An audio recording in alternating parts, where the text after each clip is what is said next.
If our universities and colleges are too far gone down the road of propaganda centers, re-education camps,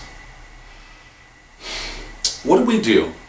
We, as concerned citizens, as students or former students, as teachers, as parents, as just everyday Americans, how do we take what has become a truly harmful, nasty, corrupting process, an environment on campuses that is absolutely hypocritical, intolerant, and violent in thought and word, and increasingly in deed?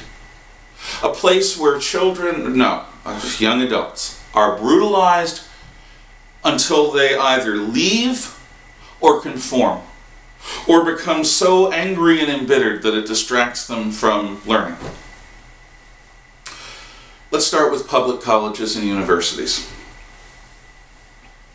It is entirely possible to contact your local state representative and your state senator and advocate for the elimination of tax money going to any state-funded institution that has a free speech zone, that has a speech code, that abides safe spaces, that forces people to take politically charged women's studies or minority studies programs as a graduation requirement, that forces students to engage in volunteer activity, in other words, compulsory corvée-like community service. Find whatever it is in the college policies that are aimed at diversity and tolerance and are enforced by college administration as policies that can get students expelled or punished, that can allow professors to fail people who don't agree with their personal ideas. Come up with your own laundry list of things that colleges shouldn't be doing, and advocate to your state representative and your state senator the notion of withholding funds. Withholding funds from every university that crosses these lines. No, this is not about taking the traditional independence of academic institutions away. It's about restoring it. It's about restoring free speech on campus, freedom of conscience on campus, freedom of religious conviction or lack thereof on campus. Today, if you are not of a certain point of view, you are punished.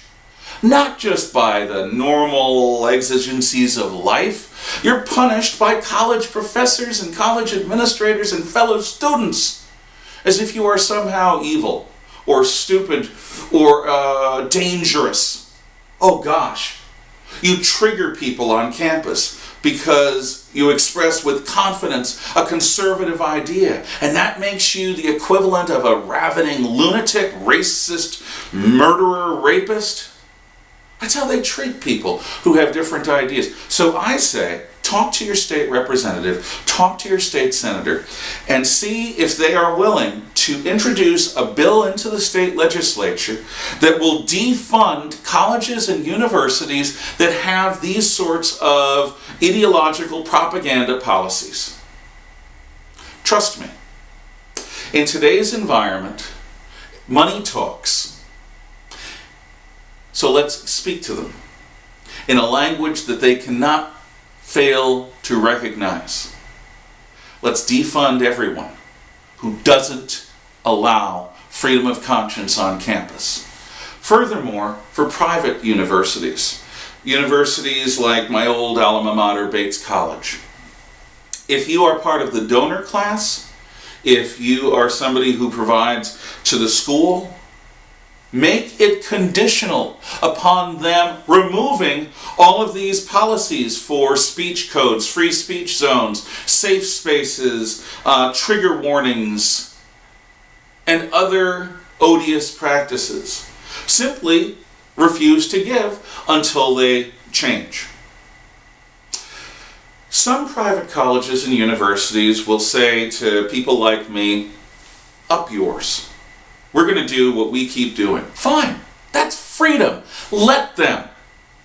But many of the institutions that are corrupted rather than corrupting, can be saved. I think especially in the public sector. So please, don't assume that this is a fight that cannot be won. Don't assume that because the trustees of colleges and universities are all of a certain ilk, that because professors and department heads are all of a certain ilk, that administrators are all of a certain ilk, and because students have been handpicked and are encouraged to all be of a certain ilk, that it's hopeless. We can regain a healthy university culture for our kids and for our society, if only we are willing to act and have the courage of our convictions and insist on genuine freedom on what should be the freest places in our society, college campuses. Thank you so much for thinking about it. I thank you even more if you act on it. Be well.